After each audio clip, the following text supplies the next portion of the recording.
Just end a book like that. This book sucks. Hey y'all, welcome to a new video. I feel like it's been a long time since I filmed. It's only been a couple of weeks, and also I said that really weird, filmed. So today is October 30th. I have the day off from work, and I'm gonna spend it all day reading because all I've wanted to do this whole week is read. I have so many other responsibilities and all I've wanted to do is read, and I've been putting off reading because I feel like, oh, I don't deserve to read, like I don't have the time to read and I'm not making the time, so like I shouldn't be reading, I should be doing these other things that I need to be taking care of. So I'm just gonna read today. That's what I want to do. That's what I'm gonna do, okay? I have a lot of books that I'm in the middle of, and that's the point of this video because October's almost over, and I don't know how many books I've read in the month of October, like maybe only like 2 or 3, maybe, I don't know. I did not check my Goodreads before starting this video, but I know that I have a lot that I'm in the middle of on my Kindle. I also have literally like 50 pages of The 13th Child left, which is so good. I'm really enjoying this book, but for some reason I can't make myself finish the last 50 pages. I'm telling you, October is whacking me out, okay? It was a very weird month, very fun month, but very weird. So I'm in the middle, I'm not in the middle, I'm almost done with The 13th Child. And then I'm almost in the middle of My Best Friend's Exorcism by Grady Hendrix, which is a spooky book that's really cute and really fun. And I need to read it so I can watch the movie because that's part of my 31 days of Halloween, watching a scary movie every day in October challenge. I'm still in the middle of Stephen King, The Dark Half, which I cannot bring myself to finish. Like maybe I'll finally do it today, but it's been months since I read it and I can't, it's hard to pick it back up. I also started Before I Let Go by Kennedy Ryan, which is a romance book, and I really liked it. Like I literally read the prologue and then the first chapter, and I was like, oh, this is really cute. I'm really liking these characters. I really like the position that the authors put them both in, and I just didn't pick it back up.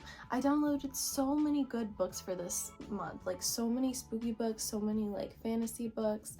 I feel like I have so much good to read, and I'm just sitting here not reading any of it. And basically anytime I've had like 15 minutes to read, I don't pick up any of these books. Instead, I've been reading Green Light, which is a Hermione fan fiction. I'm 48% of the way through it. I'm finished with part 1, and it's really good, and it's all I kind of want to keep reading, but it's also like I still have 15 hours to go in reading it, so I need to just put it aside and read an actual published book instead of fan fiction, because that's what y'all are here for, and I know that. Okay, I'm not stupid. So I'm going to read The 13th Child, and I think I'm just gonna sit here and read it until it's finished because I don't have long to go, and it's so good. This story, what's her name? I don't know anyone's name. Hazel? Okay, her name's Hazel. So she is the 13th child, okay? Her parents were very reckless and careless. They had too many children that they could not take care of. They all lived in like severe poverty. And since she was the final child, the 13th child, basically she was left out of everything. Like it would be someone's birthday and they'd only have enough for like one little sheet cake, and by the time all the kids had been fed, the father had been fed, the mother like would forget about her and then eat the piece of cake that was supposed to be for the 13th child, Hazel. So it's like she would get forgotten about all the time, okay? She was also the one who would always like pick up the chores. Her dad was like not nice to her, so like she would just do chores to like make the family happy because that's like all she knew how to do. She's really young and really small. Well, basically in this book, I really want to know like what kind of mythology this relates to, because it has to do with like death, the fates, but they're like specifically named like Celeste and something else. I can't remember, but there's just like other gods in this book. There's also like really religious gods, where like this really scary chapter happened where her family sold her brother to this like convent basically, and in there you have to become like, I don't know how to describe it, but just like a very religious person, like the kind of person who will like hurt themselves for God. And so he had to like go through all of that. She meets up with him when he's older, and he's just like unrecognizable because of all his scars and the way that he acts. Like he is just like a very devoutly religious person, but it's almost like he's doing it with a gun to his head. So it's just like very freaky stuff. But anyway, so I don't remember what they call him. Like it's Death, but they call him something else. oh, the god of death, I guess. His name is Merrick. And basically what happens is, because they couldn't take care of all these children, the parents decided to like try to offer her up to a god, but then they didn't like the other gods. Like, it was just like, she was really young at the time, they didn't really know what they were doing. But then Merrick, the god of death, came over and he was like, yeah, I'll take her, I'll make her something really cool, and you guys will not have to worry about her ever again. So she lives her whole life with her parents being like, oh, well, that's not really our daughter anymore, because the god of death has agreed to be her godfather and he's gonna take her at some point. So like, they wouldn't celebrate her birthday, they never, like, they totally stopped taking care of her, they didn't miss her until she was gone and all this stuff. So she's been like waiting for her godfather to come pick her up her whole life. She's felt alone her whole life, and then when he finally does pick her up, he literally leaves her alone to study, because that's what his thing is he is the god of death, he's seen death, he comes to collect, right? But then he decides to make her a healer. He's like, I'm gonna make you something that I always wanted to be, something that can like actually help out this world. So she has taught herself how to be this healer, where she can look at a sick person and see exactly the kind of remedy that they need. So she like becomes this well-renowned healer. She goes to work for the king, she's on the king's court as a healer, and I'm almost done with it, and it's just like so good. She's been calling on the help of like other gods and everything, so we're like getting more into the story. She's falling for the prince, which is super cute, and the prince is falling for her, and they have like hella history. They were enemies back in the day a little bit. And yeah, it's just like fun. Like, I'm so enjoying it. I really hope that there's going to be more in the series and it's not just a standalone, because I think I could read this all day, and I'm definitely going to check out more of Aaron A. Craig's books, because I loved how this was reading. Like, I think I read like 150 pages, and then I read like 350 pages, and now I have 50 pages to go, and I just like can't bring myself to finish it. So I'm gonna stop yapping, I'm gonna finish this book. We'll talk about it, we'll see where I'm at for the rest of the day, and you'll just come along with me. So welcome to the vlog, welcome to the video, thanks a lot.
Literally cliffhanger city, like craziness is happening and we don't even know what happened. Like, I can't explain it without giving anything away. I'm gonna read the epilogue and we'll talk about it.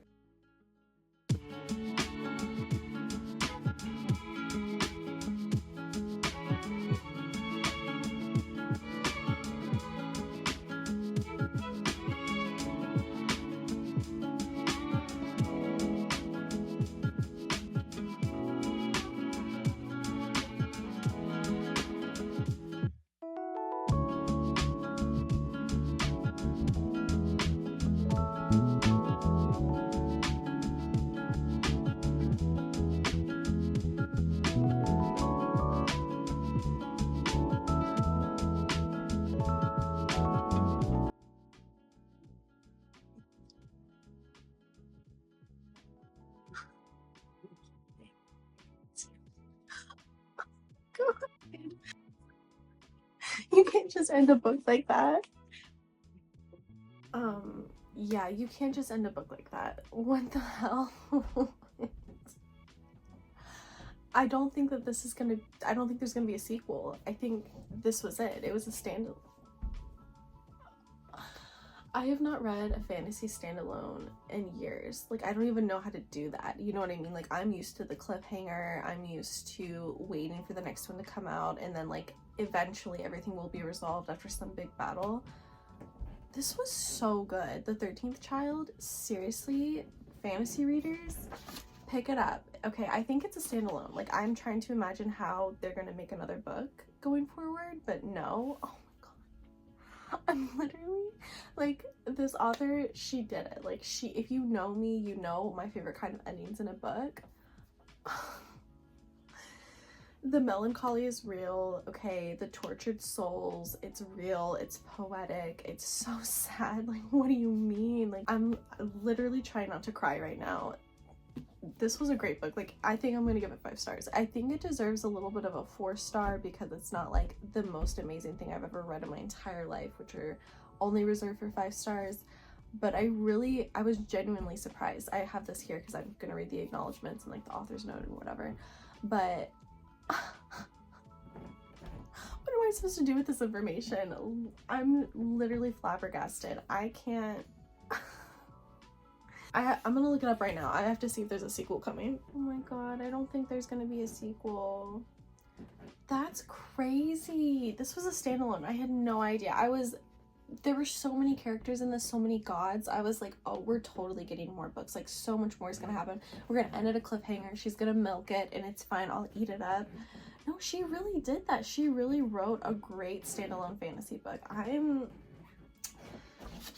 Pick it up, besties. Pick it up. I'm also immediately adding all of her other books to my TBR. That's amazing. Her average rating, she has 8 books. Her average rating is a 3.95 out of 8 books. That's amazing. And this one specifically has a 4.22. See, I knew it was good. Oh my god. I feel so validated right now. That was insane. I don't know what I want to read next because this was supposed to be about finishing books. So I could keep reading My Best Friend's Exorcism. I'm 28% of the way through and it's short. It'll take me like 2 hours to read it. But I have so many, here, let me move this camera. All these books down here are all like recently bought books and I really want to read them. I've been really wanting to read this, How to Be Eaten. This is by Maria Adelman. It's like a fairy tale book. It's like all these girls are in therapy. They're like in a group therapy session and they're all like victims of a fairy tale. And I think it sounds really good. How about this? I'm gonna read My Best Friend's Exorcism. I'll read it for like an hour. We'll see how far I can get into it. If I'm really into it and feel like, oh, I could just finish this today, I'll keep reading it. Otherwise, I'm gonna pick this up. Okay, yeah, that was The 13th Child. Really, really, really good. And I got this really special like Barnes & Noble edition and it's really, really pretty. I love the cover, the front cover of it. I am like kind of sick and tired of these special edition books and it's just like vines or flowers or something. This actually has like a name and like a person and like the candles are important. Like, it has a lot to do with the book.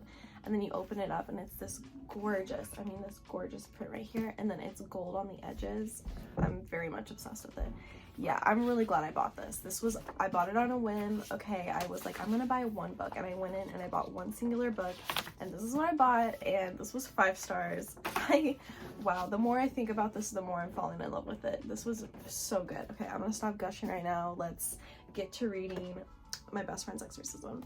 Okay, I have been reading for, I don't know, an hour and a half. I definitely had longer in this book than I originally thought because I still have an hour and 28 minutes left to go. I'm 62% of the way through. I've been reading for like an hour and a half. Stopped to take a little food and drink break. This is Pop and Bottle Matcha Green Tea Almond Latte. It's pretty good. And then I have 2 Sonic mozzarella sticks to snack on. Yeah, let's lock in. Let's try to finish this book ASAP. If I can read it in less than an hour and 28 minutes, I will be very happy with myself. I think I'm actually going to time myself just to see how long I can do it because I want to finish it. It's really cute. It's like set in the 80s. It's like these 3-4 girls. They're like best friends and they're in 10th grade, so they're like 16 years old, just got driver's license, just got their first jobs. Like, the main character, she works at TCBY. We're able to see like the girls' insecurities. I think that Grady Hendrix is just such a good author, like really good writer.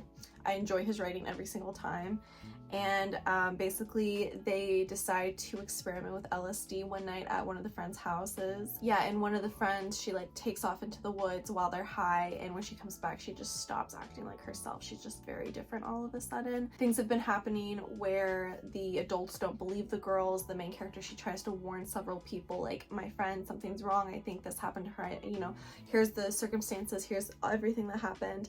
And the adults just like don't believe her or don't like, yeah, it just backfires on her. And I think that Grady Hendrix writes that a lot with his characters. They typically all, out of the 3 books that I've read, they've all been female, and it's all very much a case of the adults or the men in their life do not believe them, and then they have to like try to grapple out of that and like find a way to fix the mystery or like fix the horror that's happening by themselves. And I think that he does a good job representing that, and also just writing it as well. Like, it's very fun to read, it's very quick to read, and it's just, yeah, I want to see if I can read this in less than an hour 28 just to like give myself a little bit of a challenge. I don't know why. All right, I've got my YouTube classical music playing on in the background. I'm gonna press play on this 1 hour 28 minutes, have my little snack while I read, and we will finish this book soon.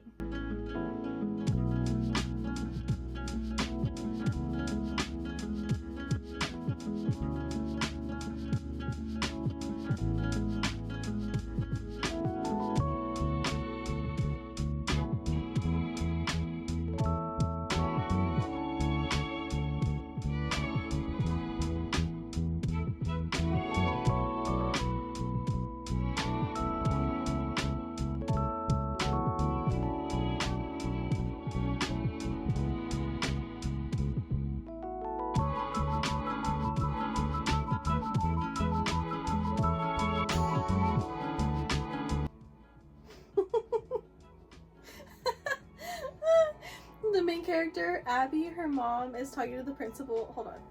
I always have that music playing in the background. She's talking to the principal because Abby's in trouble, and okay, let me start over. Abby's in trouble at school, and the principal is basically like threatening to throw her out of school, and the mom goes, she's just like, I know that you're not even looking at the other kids because they're rich and they give all this money, and like, we don't have a penny to our name, and we could never, hey, stop it.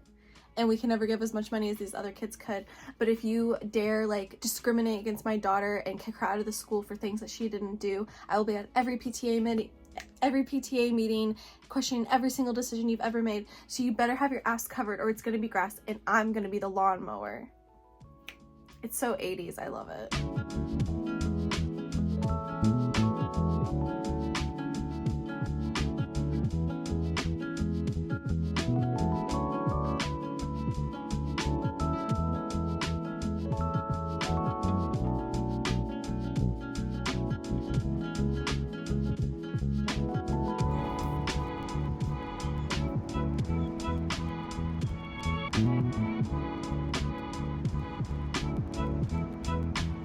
There's always some really great third act twists that Grady Hendrix likes to incorporate in his stories that just like take the most dramatic turns. I love it.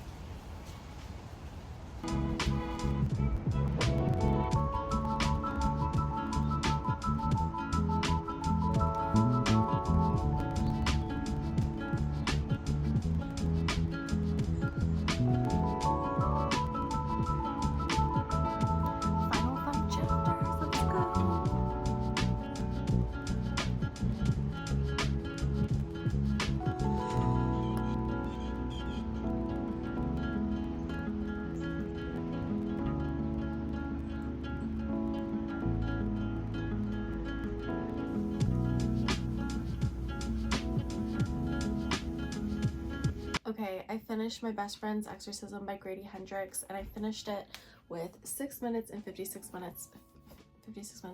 seconds left to go. Finished it earlier than the Kindle was telling me I would finish it, which was my goal, so that's great.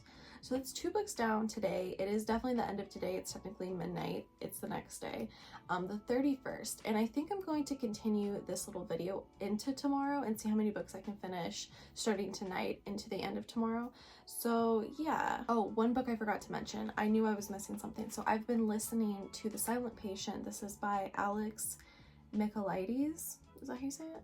On audiobook on Spotify. Spotify has audiobooks now, which is cool. So when I take my walks during the day, I will listen to that, and I have 5 hours and 8 minutes left of it. So maybe I'll listen to a little bit of it tonight, or I'll just keep reading into the night, and then I'll just update you guys as tomorrow goes around. My Best Friend's Exorcism was so good, by the way. Like, it definitely was a very 3-star book. It wasn't my favorite of his, but it really stuck true to the trope that he's really good at writing, which is we don't believe women, like women are never believed in his books, and I think that he just like plays on that horror really well.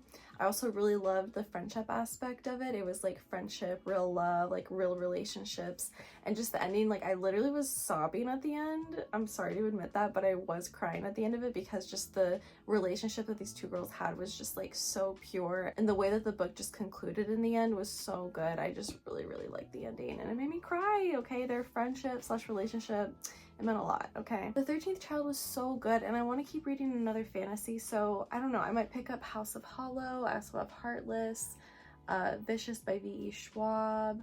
I don't know, I have like a lot of options. I might also just keep reading Before I Let Go, since I did start that one and I'm trying to finish books that I started in this video. I don't know, but I will definitely be finishing The Silent Patient tomorrow. It only has 5 hours left. I can definitely finish half of that on a walk. So yeah, I'm gonna tuck in for the night. I will update you guys tomorrow. We'll see you then. Hey y'all, happy Halloween. It's October 31st. And I have an update for you. So I've been working all day. While I was working, I was listening to The Silent Patient, okay, because I have the audiobook. I have an hour and 50 minutes left to go. I'm about to go on a walk and listen to it, cut down some of that time while walking. I just have to say, what the hell are y'all on? Truly, because this book sucks. Like, it sucks to a degree that I was not aware would be there, okay? Literally. Okay, let me just like tell you briefly what this book is about. If you don't know, The Silent Patient, I want to say it sold 1 million copies. I know it was like a bestseller. It definitely has over 1 million reviews on Goodreads. It has over 1 million 5-star reviews on Goodreads. I literally need to know what drugs y'all are on, because can you share? Seriously? So this story is about Alicia. Alicia, she murdered her husband point blank to the face and then went silent. Okay, she did not talk to any attorney. She did not talk to any doctors, any therapists. And the judge at the end of the case and everything declared her mentally unfit to like stand trial. And basically she has to go to a mental institution and just like, she's just not talking. Like, that's her whole thing, is she's the silent patient, right? Okay. So then enter in our main character, or the narrator, I guess. His name is Theo, I'm pretty sure. And he's a therapist, and he has like problems of his own, problems within his life, and then problems within his like personal life, family life, love life, like all this stuff. We learn a lot about him. And he has come to the institution to become Alicia's therapist. Okay, she's going under psychotherapy, and I don't know a lot about like different kinds of therapy and everything. I'm just kind of like taking it as we're going, like I'm taking the story as we're going, so I'm not sure how accurate a lot of this is.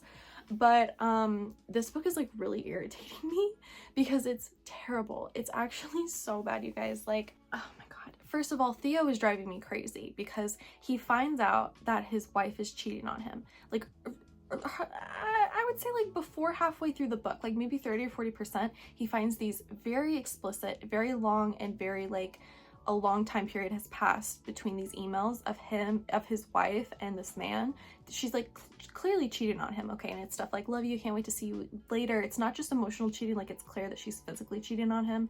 He later like spies on her and physically sees her with the other guy. He's doing nothing about this, okay? He's just literally wallowing in his own self-pity. Like, oh my god, I don't even know. And then we get to Alicia, who just like, she's not talking, like she's not a character hardly at all, but we are getting snippets of her diary, which she later gives to Theo like 70% of the way through the book. I'm probably like 75% of the way through the book right now, maybe close to 80, I'm not for sure. There's like an hour 50 left, and the whole book was like over 8 hours, so yeah, I'm like close to the end. She gives him the book at some point, and we like have finished reading her diary. Like, we have read and listened to all of the excerpts from her diary, and it's not giving us a lot of information, but I'm waiting for the other shoe to drop. Like, I'm sure that's what's gonna happen, and I'm just waiting to understand why 1 million people have given this book 5 stars, because this is the most easy 1-star book I've ever read this year, probably, at this point. So I'm like not excited. I don't know, it's hard to say, because I'm excited to see if I'm going to be surprised, and I'm also excited to say this book sucks, what's wrong with everyone. So yeah, that's The Silent Patient. And then another book that I want to finish today for the end of October is going to be Before I Let Go. I'm reading it on my Kindle. I'm like 28% of the way through it. I read a couple chapters last night, and it's really good. Okay, I'm really enjoying this story. This is a story about Yasmin and Josiah, and they are a divorced couple. They have 2 children, and their life kind of fell apart when she had a miscarriage. She just like couldn't deal, got very depressed, had to go see a therapist, and then ultimately asked him for a divorce. Okay, so the book picks up like several years after the divorce. I think they've been divorced for 3 years. Don't quote me on that, but it's been several years. And the book is really intriguing me and really surprising me with how much I like it, because we are getting a lot of the miscommunication trope, which we all know and hate. But the reason why it works with this is because it's with a divorced couple with children as well. It's dual POV. So when we get the wife thinking about like, oh, it sucks that he's like, other girls are flirting with him, I can't tell him how I feel about this, or he looks at her and he's just like remembering all the good things and is like really sad that she had asked him for this divorce and everything, that miscommunication is allowed to be there. Whereas with these other romance books that we read, of course, with the miscommunication trope that drives us all insane, it's all these like single 25-year-olds who are like, I don't know if he likes me, even though we've been flirting for 60 days straight and he tried to kiss me, but I just don't know how to deal with this. Like, I don't know what to do. It's like, girl, talk to him. Girl, talk to him.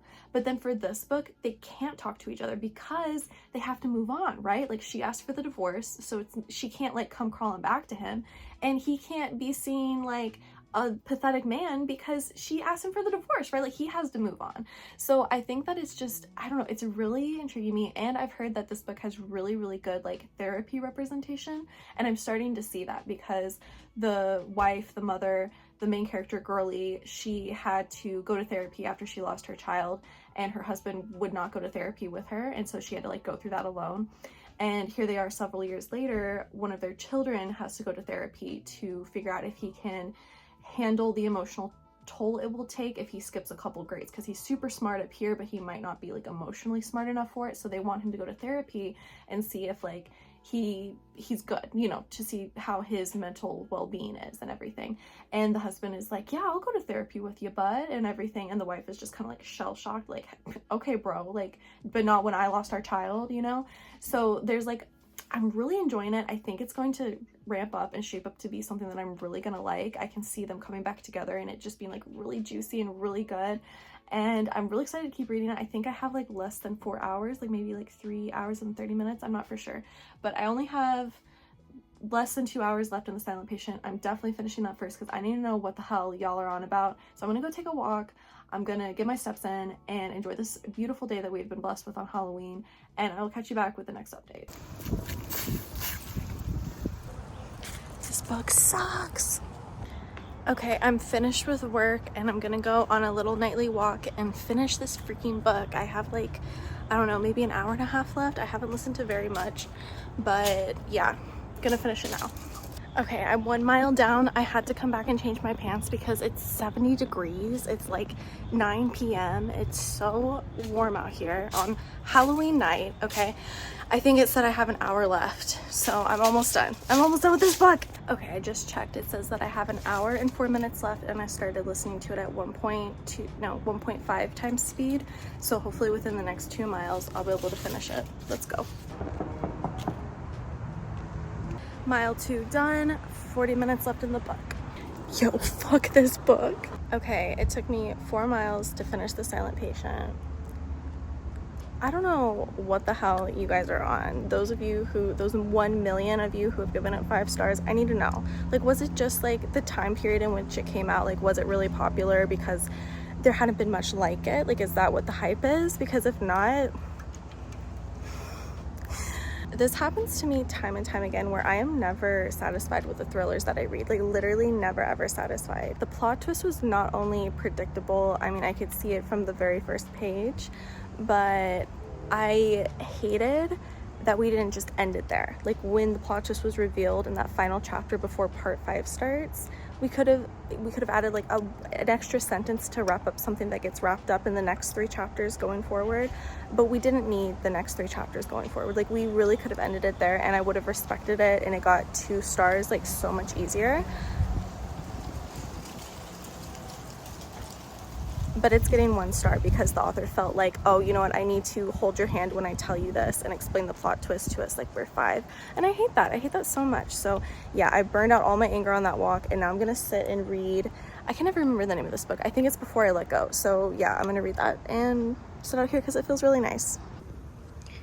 Yes, there's a hole in my sock.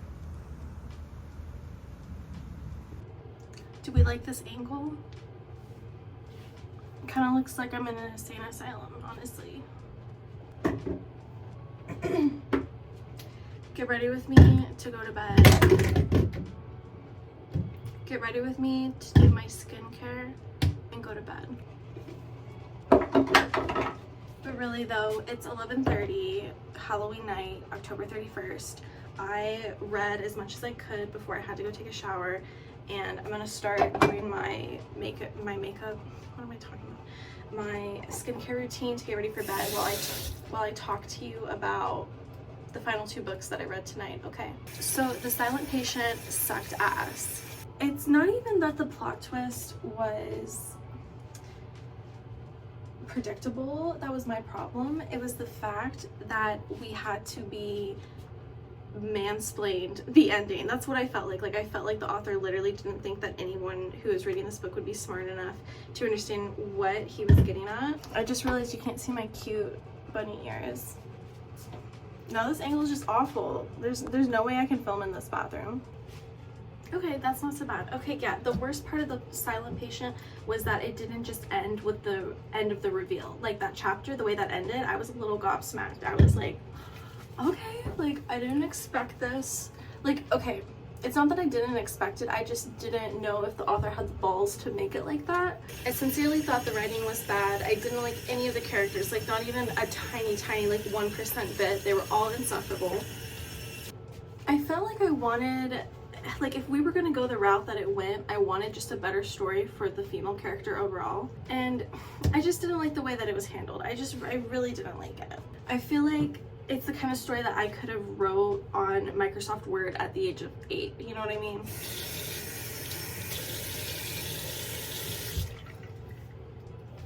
You're gonna watch this shirt get progressively more wet, but it's okay. Is there anything else I want to say about The Silent Patient? I thought it was really stupid when the therapist finally made the connection, or I can't think of the right word. Basically, he just had this revelation after talking to her old art dealer, the man who would like take care of her art and everything, and took care of it when she went into the hospital because she was this great painter and everything. He had this revelation that, oh, maybe she'll talk, like maybe we can use art therapy, like maybe if we give her some paint, she'll want to talk to me. And I'm like, nobody thought about this? Like, no therapist, no attorneys, no judges, no family, no friends, no therapist in the future or the past, like since the accident when she became the silent patient and totally stopped talking and everything. No one thought to like let her paint and see if that would, like, I don't know, take her out of the trance that she's been in for years. See, I kept thinking that we were going to go down the route of like, he's the crazy one, like he's the one that's actually been in the institution this whole time. And when it wasn't that, it was the other thing that I was thinking it was. I didn't hate it. I thought that it was done well enough. Like, I was kind of like, ooh, while reading it, like at the edge of my seat. But okay, now I'm reading Before I Let Go, and oh my gosh, I don't know what percent I'm at. Hold on. Okay, I'm at 46%. It says I have just under 3 hours to go, so it's 11:30. I want to be able to finish it by midnight anyway, so that will definitely be a November book, but I'm really enjoying it. The author is doing a really good job of weaving a lot of complexity between the two characters because it's dual POV, so we're seeing both of their sides of the family problem, because like they have a son and they have a daughter, and they both like are also dealing with the divorce and the death of the baby and everything. I can just tell that it's gonna be really like pure and like loving and like a really good reminder of like humanity. And I think I've been told that it has really good therapy rep as well, which I think is really important for like anyone, like, yeah. I think it's really important to have those positive pieces of literature about therapy. Like, it's one thing to be like, oh, and he goes to therapy, he's the greatest guy ever. Like, it's just like easy to write that into a book, but to like make therapy such a strong point in your book, I think is really brave to do. I don't think it's easy to write. So definitely kudos kudos to this book. I'm really enjoying it so far. I have always felt like I would really enjoy the romance trope of like a single father, like a single father is the male love interest. I definitely feel like those books would speak to me. Just like regular modern romance, regular contemporary romance, I'm just not a fan of it. I haven't found a lot of tropes that I enjoy. And so far I am enjoying this one with them being divorced, or like a divorced couple, right? Separated and divorced. I don't know what else to say. I'm not done with my skincare yet, but that's the update of the last 4 or 5 books that I had to read for the month of October. This was a really hard month for me because a lot of my videos fell through. Yeah, one of the files got corrupted. Another one has Taylor Swift music playing over it. So if you're watching to the end of this, thank you so much. Like, I'm literally just sitting here in my bunny ears and my XXL Taylor Swift Eras Tour shirt. Like, from the bottom of my heart, thank you so much for watching this video. Thank you so much for subscribing to my channel. If you haven't subscribed, like, consider it, because I have a lot of cool videos coming out in the future and I really want to grow this channel. So thanks so much for your support. Like, if you're watching this and you're a return viewer, you mean so much to me, and there's nothing else I can say but thank you. Your support means everything, and I really hope you enjoyed this video, and I hope you had a really good October, and I'm very excited for the coming months. So happy November, and I'll see you in the next one. Bye.